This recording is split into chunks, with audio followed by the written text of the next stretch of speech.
இந்த வீடியோ ஃபுல்லாக சிரிக்காமல் பார்க்குறவனுக்கு life time செட்டில்மெண்ட்ரா. அதுக்குன்னு வீடியோ பார்த்து சிரிச்சிட்டு கமெண்டில் வந்து லைஃப் டைம் செட்டில்மெண்ட் கூறான்னு சொல்லிட்டு அசிங்கமாக திட்டக்கூடாது. என்ன மேட்டர்னா, ரீசெண்டாக வந்து பார்த்தீங்கன்னா அஜித் அவர்கள் கேம்பா கூல் ட்ரிங்க்ஸுக்கு வந்து பார்த்தீங்கன்னா ஒரு அட்வர்டைஸ்மெண்ட் நடிச்சிருப்பாரு. அந்த அட்வர்டைஸ்மெண்ட் அவருக்கே வந்து ஒரு பேக் ஃபயர் ஆகிடுச்சு. அதே மாதிரி அனிருத் அவர்களும் வந்து பார்த்தீங்கன்னா 7up ஆடும் வந்து பார்த்தீங்கன்னா நடிச்சிருப்பாங்க. இவங்க 2 பேரும் இவங்களோட ஆடை பற்றி பேசிக்கினா என்ன நடக்கும்ன்றத ஒருத்தர் வித்தியாசமாக ரொம்பவே காமெடியாக டப்பிங் பண்ணி போட்டிருக்காரு. இதை பார்த்துட்டு எப்படி இருக்குன்னு நீங்கள் சொல்லுங்கள். நான் வந்து பார்த்தீங்கன்னா நிறைய இடத்துல இந்த வீடியோ பார்க்கும்போது சிரித்தேன். உங்களுக்கும் சிரிப்பு வர நம்புறேன். இப்போ இந்த வீடியோ ஃபுல்லாக பாருங்கள். அனி, என்னோட கேம்பா ப்ரொமோஷன் பார்த்தியா? இப்போ எல்லாருமே கலாய்க்கிறாங்க. அப்போ இவர் நம்மளுடைய 7up ஆட் பார்க்கல போல இருக்கு. பேசாமல் நம்மளே சொல்லிடுவோமா, உங்களுக்கு முன்னாடி நான் பண்ணியிருக்கேன்னு. 7up ஆட் பண்ணியிருக்கேன். கேட்கல, 7upக்கு ப்ரொமோஷன் பண்ணியிருக்கேன் நான். ஓ அப்படியா அனி? எனக்கு 7up சுத்தமாக பிடிக்கல. I don't like it.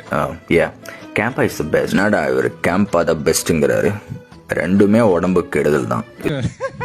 இல்லை, இவர் கேம்பா தான் பெஸ்ட்டுங்கிறாரு. அப்போ நான் 7up என்ன பண்ணுறது? கேம்பா குடிச்சா தெம்பா இருக்கலாம் நீ. 7upலாம் செட் ஆகாது. நமக்கு கேம்பாலாம் செட் ஆகாது தல. நமக்கு எப்போவுமே 7up தான். பிரியாணி சாப்பிட்டதுக்கப்புறம் நான் வந்து 7up தான் குடிப்பேன். சீக்கிரமாக ஜீரணம் ஆகும் எனக்கு. அண்ணா எனக்கு பசிக்குது, பிரியாணி ஏதாவது இருக்காண்ணா உங்ககிட்ட? இல்லையா? ஓகே, பேசாமல் இவர்கிட்டே கேட்டுருவோமா பிரியாணி? ஐயோ வேணாம், இப்போ கேட்டால் கேம்பா குடிக்க சொல்லுவார். எதுக்கு வம்பு? வீடியோ ஃபுல்லாக பார்த்துருப்பீங்கன்னு நம்புகிறேன். இந்த வீடியோ பார்த்துட்டு நீங்கள் என்ன நினைக்கிறீங்கன்னு கீழே கமெண்ட் பண்ணிங்களா. அது மட்டும் இல்லாமல் எத்தனை பேர் சிரிச்சிங்கன்னு கமெண்ட் பண்ணுங்கள். யார் யார் சிரிச்சிங்களோ அவங்களாம் வந்து பார்த்தீங்கன்னா சிரிக்கிற எமோஜியை கமெண்ட் பண்ணிட்டு போங்க.